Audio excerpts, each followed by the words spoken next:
इस वक्त नाज़रीन हमारे साथ मौजूद हैं शिफा ब्लड सोसाइटी के को-फाउंडर इनामुल हक। हम इनसे जानते हैं कि आज चूँकि सुबह 9 बजे से इनका ये कैंप जारी है, तो सर आप हमारे नाज़रीन को आगाह कीजिए कि आपके सुबह से कैंप की क्या पेशरफ्त है। अस्सलाम वालेकुम।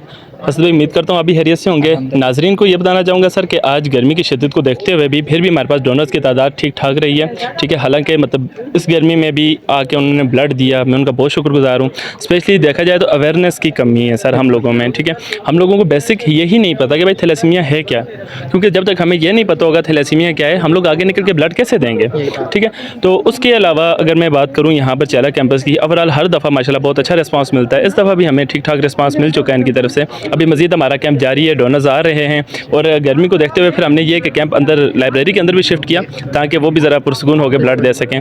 बाकी अल्हम्दुलिल्लाह, शुक्र अल्हम्दुलिल्लाह कि हमारे साथ बड़ा तावन करते हैं हमारी यूनिवर्सिटी इंतज़ामिया भी, और उसके अलावा हमारे DSA साहब, हमारे DDSA साहब, उसके अलावा कैंपस इंचार्ज साहब का मैं शुक्रिया अदा करना चाहूँगा जिन्होंने हमारे साथ तावन किया, यहाँ पर कैंप करने की इजाज़त दी। क्योंकि जब तक हम कैंप नहीं करेंगे, ब्लड कलेक्ट नहीं करेंगे, तो थैलेसीमिया के बच्चे सर्वाइव नहीं कर सकते। और उसी के साथ साथ फिर हम अपना अवेयरनेस का काम भी करते हैं, मतलब हर क्लास में जाके, क्लास वाइज हर डिपार्टमेंट में जाके हम लोगों ने अवेयरनेस दी है थैलेसीमिया से रिलेटेड कि भाई थैलेसीमिया बेसिकली होता क्या है। ठीक है, और उसके बाद शुक्र अल्हम्दुलिल्लाह कि हमें काफ़ी सारी बच्चों की तादाद देखने को मिली है जो यहाँ पर आए और ब्लड जिन्होंने डोनेट किया।